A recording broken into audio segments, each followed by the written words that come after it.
So joining me on the Lewis Nichols show today, I'm really excited to bring on my next guest. It's Reggie N Bollie. How are you? Hey, Lewis, Hey, we're all hello. great. We're all great. Good to get you Yeah, on. we're Thanks Do you for know, doing having good. us.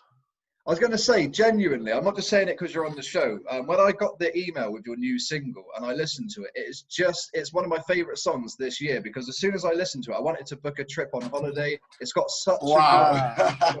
beat. You must be happy with it. Wow. Oh, no, that's really nice to hear from you. Thanks very much. We're glad you Yeah, like it. And, you know, I mean that's the aim, like when looking at the single, based on what is happening now due to the global pandemic and the fact Yeah. that we haven't had the time to actually have a good time, and we're all due to quarantine adjusting to this new way of life, and now that things are beginning to ease up, we feel like this is the right time to put that positive energy back into people, let them have a good time because there's been a lot of uncertainties this year. Yeah.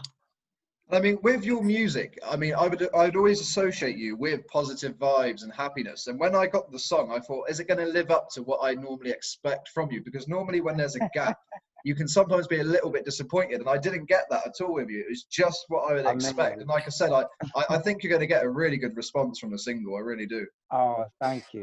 Thanks so much. I mean, like you said, it's been very positive, across board, and we're just keeping fingers crossed that people can relate to it. Because for us, it's just we just wanted to lift up the mood of the world, because the past couple of months has been very hectic and just too much for most of us to deal with. So we just needed to bring something that can get people's mind off all the challenges we are facing and just say, you know what, let's live our lives, let's celebrate, especially when there is a lot of sunshine going on at the moment. Yeah. What I wanted to ask you both was, growing up, did you actually come from a musical family? Is it something that kind of comes naturally to you? I would say for me, like my family is not musically like we're not musically oriented, but I think for me it came natural. I think I will be the only person in the family that is really, and I think my kid brother is also taking after me now. So maybe I am the starter, and then people are gonna take Yeah. after me now. But I'm sure with Reggie, it's a different story. Yeah, I mean, for me, I think it was more my mom. My mom was like a chorister and everything. So it was like, from infancy, she would take me to her choir practice and all of that. And then, when I was in secondary school, I joined the school choir and everything. So yeah, and my dad really is a big fan of reggae music. So yeah, that's as much as I can remember, Yeah. with regards to music in my family. So how long have you two actually known each other? When did you first meet? Have you been friends for kind of years?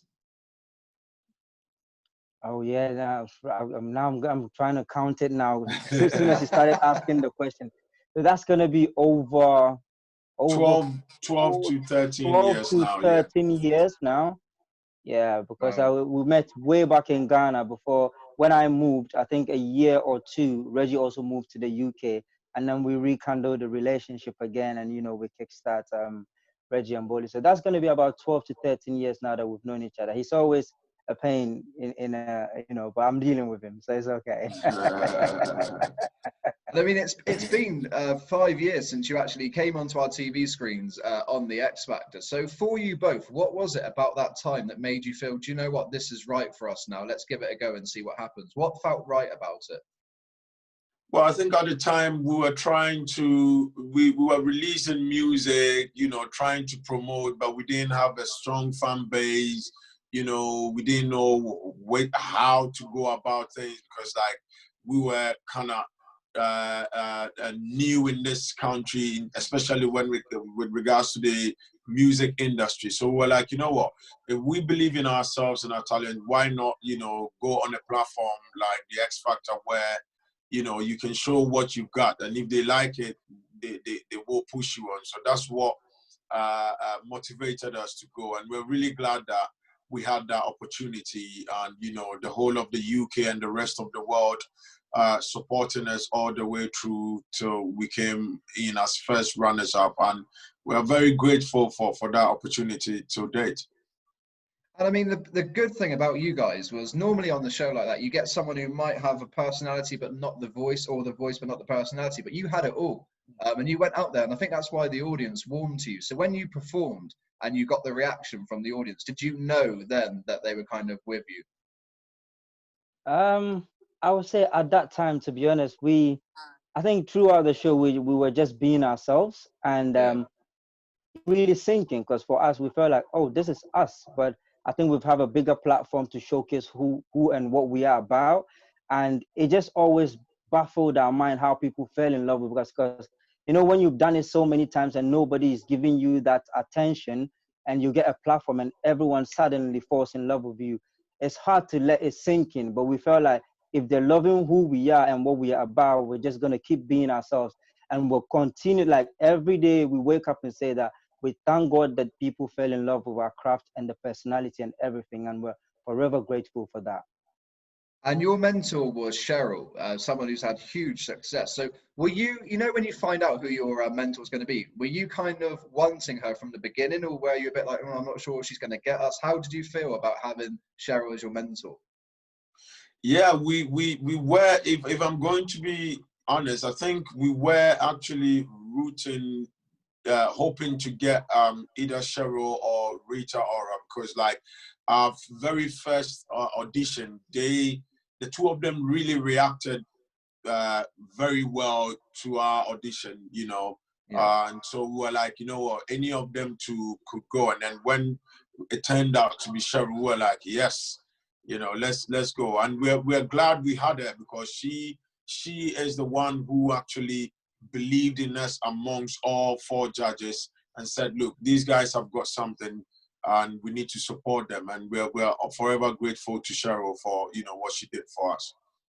Because I remember at the time on social media, when you were put through to the live show, some people kind of at that time thought this is the wrong decision. There were stronger people. Yeah. But as soon as you Yeah. were on that stage live, I think you both came into your own, because you're naturally gifted with music. It's something that you can clearly see runs in your blood. And I think that's when the audience thought, right, she's made the correct decision. And then you were never in the bottom two. The audience just loved you, and you went straight Yeah. and finished runners up, which is incredible. Yeah, that's crazy, because like you rightly said, like that around that time, even for myself and Bollie, we had not discovered ourselves in terms of the role we needed to play on the show.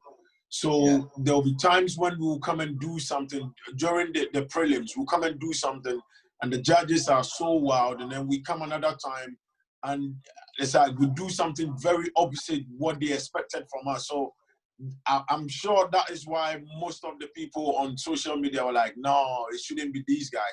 But then when we got the music orientation and, the music team took us through how they see us, how they think the public is perceiving us, it made it easier for the song choice. So then that was when, we felt more confident to be ourselves and, come alive. And do you still keep in touch with Cheryl? Have you stayed in touch over the 5 years? Yes. I mean, she's Nice. I wouldn't say we do call her like maybe from time to time, but we still have a good relationship with her. Obviously, she's a busy person, and anytime we need something, when we drop her a message, she's gonna Yeah. reply us back and say this. So yes, the relationship is still intact, and she's still our big sister and a boss. I love Yeah, that. I think the last time we were with her was back in 2018 when she was celebrating her birthday party. Birthday, yeah. So it was really nice to spend time with her. I think at the time she was with Liam, so it was great. Yeah. And when you, obviously after the show, you signed to Psycho Music, and you released New Girl, which was just an incredible song. And actually, your new single, Summertime in Bikinis, reminds me of that song. Yeah. It's got the same vibes. And But I yeah. mean, a year later, you actually parted ways and created your own music label. So I wanted to kind of ask you, what was the reason behind that? Was it your chance to have freedom and be creative and do your own thing and do it every kind of way that you wanted to? Well, that's a very good question. I think for us, like after we got signed to Cycle, we were really excited to be working with them. But there were times where we had a lot of, challenges over there. And as new artists, we had to depend on the management we had at the time. So we were kind of hoping for things to go right, and there were a series of delays, which later we found out that the label itself was going through a phase. You know, they were going through a lot of changes. You know, the label CEO at the time, Mr. Sunny Taka, was leaving to the US and stuff. So there was a whole lot of things going on behind the scenes. Then we understood why, because like you said, after our first single, it took about 7 months before we brought our second one, which was the remix of Peter Andre's Mysterious Girl.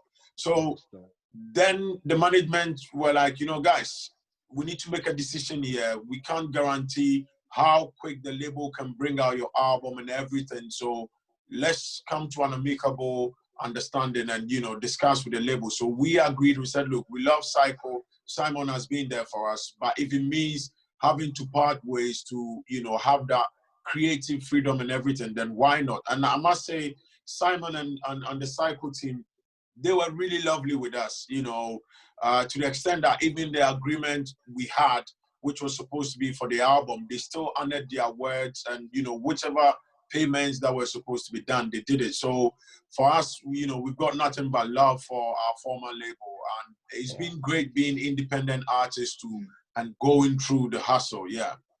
I think that says a lot about you both as musical artists, because that takes quite a lot of guts to step away from something, because it's security in a sense. You've got a massive label, they can do everything for you. So to step away and do it yourselves, I think that kind of is what makes you credible music artists, the fact that you had the ability and the guts to do that.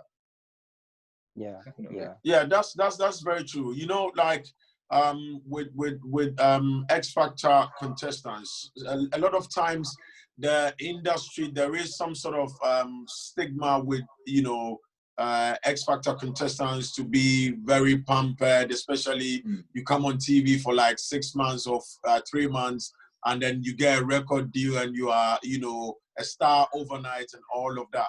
You know, but for Bollie and myself, because we had a little experience back in Ghana before coming here, we also did understand the fact that because in Ghana, there's no major labels like, you know, what we have here in the UK. So every time we've hit like challenges, we always like to go back to basics, you know, to keep it simple. Do you know what I mean? Like, what are we about? We are artists, you know, what do we want? We want people to hear our music. You know, if we can't put the music out, let's find easier ways of putting the music out. And I think, you know, a lot of times when your music is not about chasing fame and making money, but telling your truth and expressing yourself, people connect with you in, you know, ways that you don't even imagine, you know. Yeah. Well, I mean, with the song, it's like everyone's been walking into the kind of the last 6 months feeling depressed, miserable, anxious, and then we hear your new single, and then I just want to like go to the Caribbean and have a good time. So it's going to be part of an upcoming album from you. Yes, so this is going to be, after this single, the next thing to follow is our second album, which during the lockdown, we've taken time to make sure that we've put together all the songs that are going to be on the album, so that once things start to ease up after this single, we'll put everything together. So hopefully in a month or two, people should expect our second album to follow. And will there be, can we expect that kind of happy holiday vibes that we've had from your previous music? Yeah, I mean, definitely there will be the happy holiday vibes in there, because, like, you know, that is how we want people to feel, be able Reggie to N party Bollie. and have fun.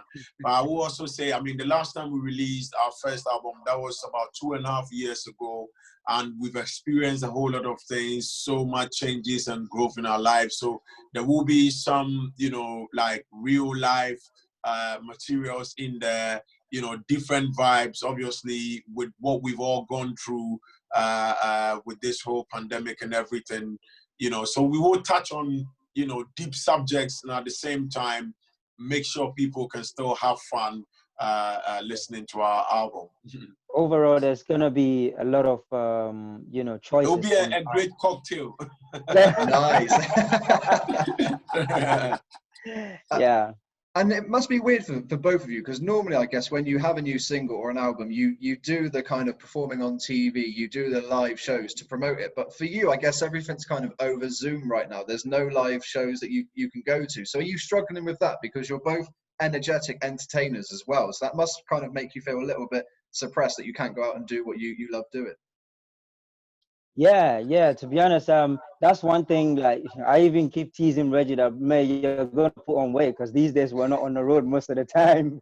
Yeah. Well, we look forward to, and these are some of the things that, you know, it puts the energy on a different level, because it's different doing a Zoom and it's different being on the road and pushing the work. So hopefully now that things are beginning to, you know, ease up a little bit, we'll be able to get back on the road and, you know, push the song. But if, you know, we have to still wait for some time and carry on with this Zoom, making sure that still we're pushing it the right way, why not? We'll still do it. But definitely we miss being on the road. We miss being, you know, jumping and making sure that the fans are also going crazy. Yeah. You know, Louis, you know the crazy thing, yeah? Like, the very weekend when the lockdown was imposed in the UK, so we actually had a show in Wales. So we actually, on our way to Wales, I remember I was like an hour away from the venue. Then our booking agent called and said, guys, unfortunately the show can't go on. So we had to stay in Wales and return the next day. And then today, yeah, it's crazy. And today, as we have our single out, we should be performing on Sunday in Kessenland.